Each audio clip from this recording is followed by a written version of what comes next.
Now I'm going to say something that might just offend all of you, or some of you throughout. Is that we the people, it includes Labour voters. It's a wee bit confronting, I know, but you just have to think recruit, okay? You know, if people make a mistake, they vote the wrong way, they vote for the wrong colour, whatever. Just whatever, eh? Like, we the people are still the people. And after the election, we're going to get back to everybody against the government. Yes. You know? So I just want to remind you all, we're on the same side, okay? So next I'd like to ask up here Shelley Richardson. She's come a wee way today to have a speech, so give her a warm welcome. Thanks, Shelley.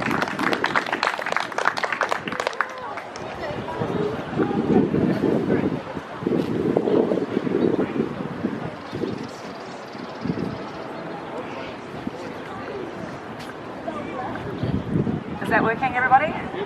Great.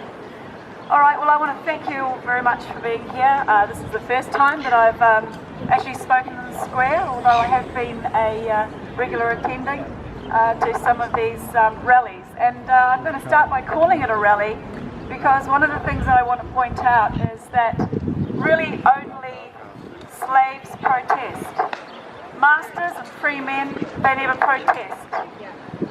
But slaves will protest for lighter restrictions and for mercy. Protesting is getting... So what I want to encourage you all to maybe consider is that while we are all gathered for a common goal, we are all here in an assembly, a united assembly for change, aren't we? Yeah. So, and it's very interesting the power of words too, because you know when you use a word like protest, it can sound quite confrontational. But I think our greatest influence upon the good people of this country to re-educate these people about how free they truly are is to do that in love and do that in assembly and to make sure we use words that are constructive towards that unity.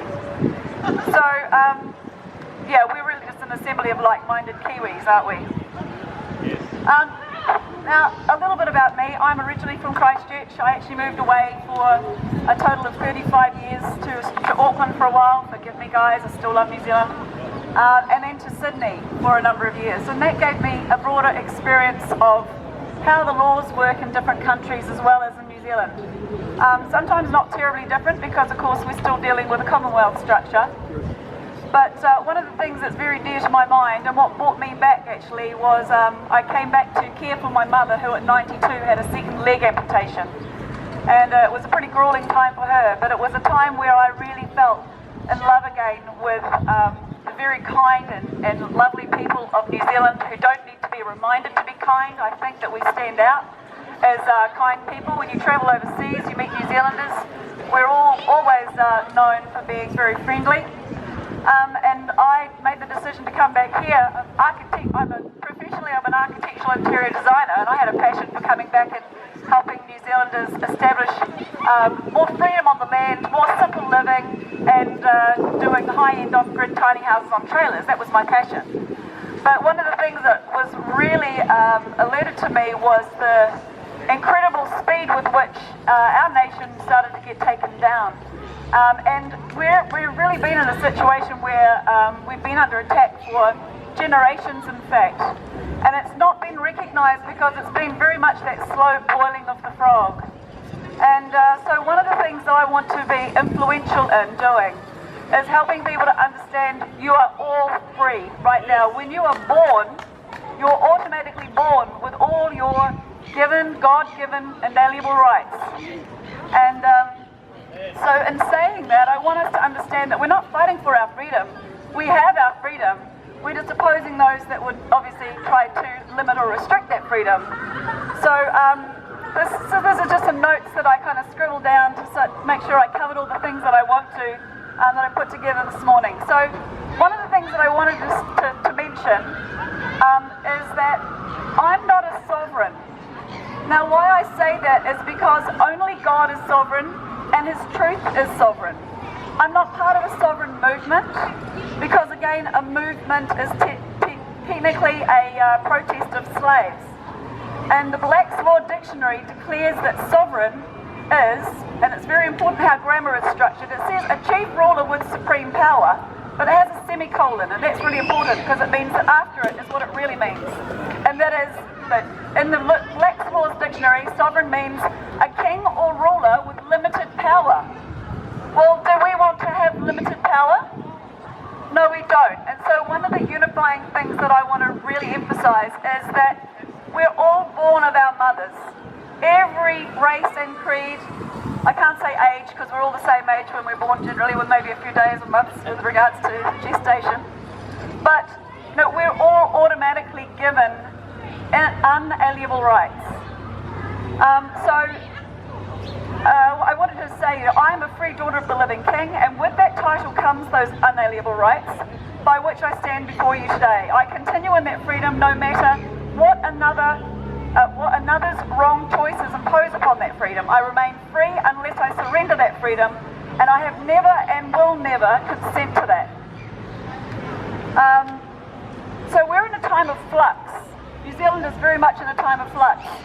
There is foreign-controlled, incorporated, fraudulently posing as a national government, and a lot of people are talking about the election and so on. And this sort of leads me to talking about, well, the election is structured under the electoral acts, all of the acts of maritime law, the Electoral Commission, even the formation of the parties, it's all set out under acts, and acts are maritime law.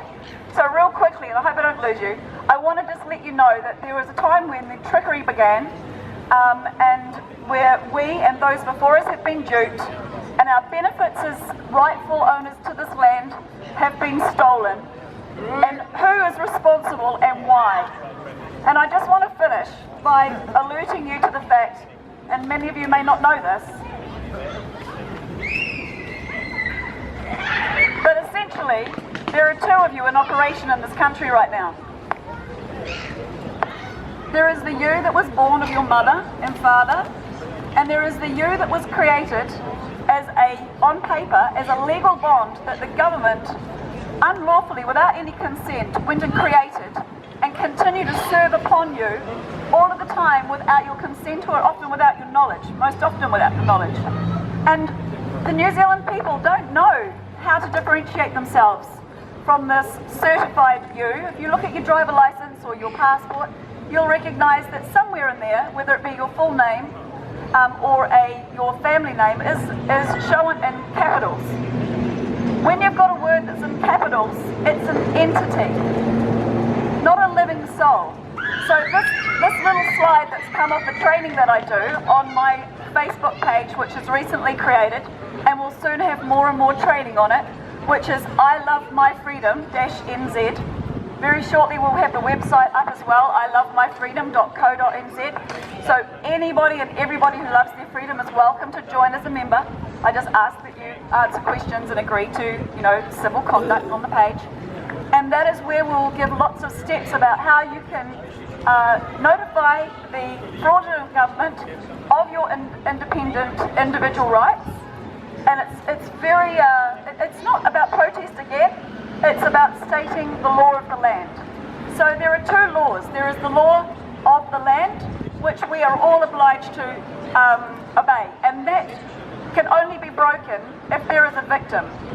Now when you're pulled over and you're charged with a fee or an infringement notice where there's been no victim, they're just taking your money from you, all of those acts, the Transport Act is entirely under the maritime law, the law of the sea.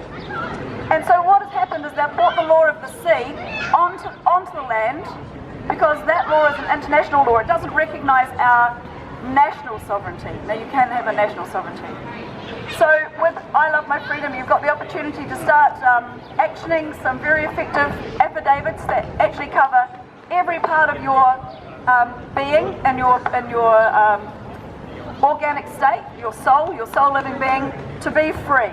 That would mean that it protects your children, it protects your property, and it will start to educate you about how you can do that. So I hope that helps.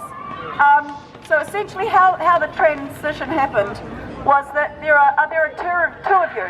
One with a beating heart that's here right now. So if I was to say to you, where do you live? and you told me something other than right here, right now, you would be identifying to the maritime bond that they created with your birth certificate, which is not your birth, not your record of being born. Do you understand that? Okay, so you are a living soul. So you were created by God to be free. A child is born. The words are really important. We're going to do more training around grammar as well. It's so important that we get our words back and understand the meaning of those words. So a child is born to parents. The parents decide on a name for their child. The parent enters the record of the live child being born to become a beneficiary of New Zealand. And that record used to be held with the church, but then the state came in and took over all of this issuance.